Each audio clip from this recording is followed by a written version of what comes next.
AFP. Les recherches restaient infructueuses mardi dans l'Atlantique, au large des côtes argentines, pour retrouver le sous-marin San Juan, qui n'a plus donné signe de vie depuis 6 jours et pourrait manquer d'oxygène s'il est resté immergé tout ce temps. La question de l'oxygène nous inquiète depuis le moment où l'on n'a pas pu le détecter. La situation la plus critique serait d'être au 6e jour des réserves d'oxygène dans le submersible, a déclaré le porte-parole de la marine argentine Enrique Balbi dans son dernier compte-rendu. En immersion, le San Juan a une capacité en oxygène, pour ses 44 membres d'équipage, de 7 jours et 7 nuits. L'autonomie peut atteindre plusieurs semaines si le submersible peut remonter régulièrement pour renouveler l'air.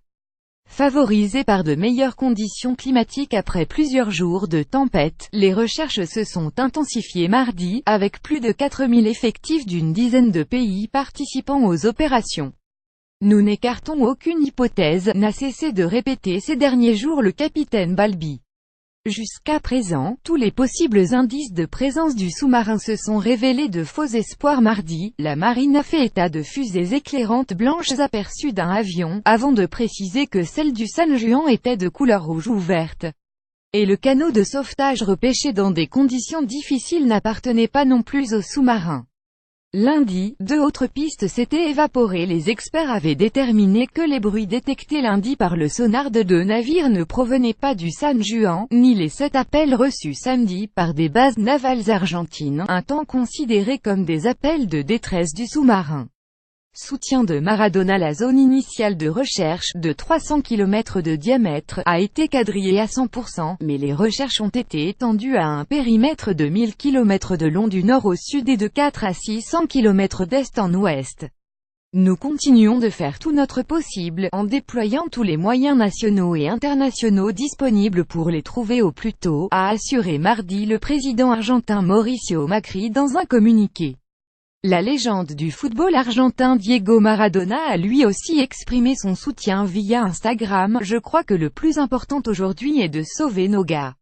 La marine argentine a révélé lundi que le sous-marin avait signalé une avarie avant sa dernière communication, mais pas suffisamment grave pour déclencher une procédure d'urgence. 14 navires et 10 avions restaient mobilisés mardi pour les recherches, sur une vaste zone entourant la dernière position communiquée mercredi par le San Juan, à 430 km des côtes au sud-est du pays. Les États-Unis, le Royaume-Uni, la France, le Brésil, le Chili et l'Uruguay participent aux recherches. En surface ou immergés, une centaine de proches de l'équipage sont hébergés depuis jeudi à la base navale de Mar del Plata, port d'attache du San Juan. Les heures passées, l'inquiétude augmente. Le meilleur tranquillisant est l'information la plus précise, a estimé le psychiatre Enrique Stein, affecté à la cellule de soutien psychologique. Une lumière commence à briller, et puis elle s'éteint, confie Maria Moral, mère d'un marin, en référence aux espoirs déçus. Les sauveteurs ignorent si le submersible de 65 mètres se trouve en surface, s'il dérive ou est encore motorisé et serait simplement privé de moyens de communication.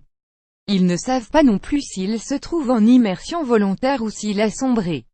Anticipant une éventuelle localisation du submersible, 2 navires affrétés par l'UNAVY devaient appareiller avec à bord du matériel de sauvetage susceptible d'être utilisé en eau profonde, au cas où le San Juan aurait sombré. Selon le protocole, le San Juan aurait dû remonter à la surface ou activer une balise radio de détresse en constatant la rupture de contact avec sa base.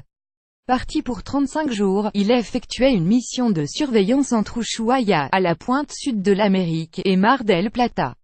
Le pire accident de sous-marin survenu dans le monde ces 30 dernières années avait eu lieu le 12 août 2000, quand le sous-marin russe à propulsion nucléaire Kursk avait sombré lors de manœuvres en mer de Baran, causant la mort des 118 membres de son équipage.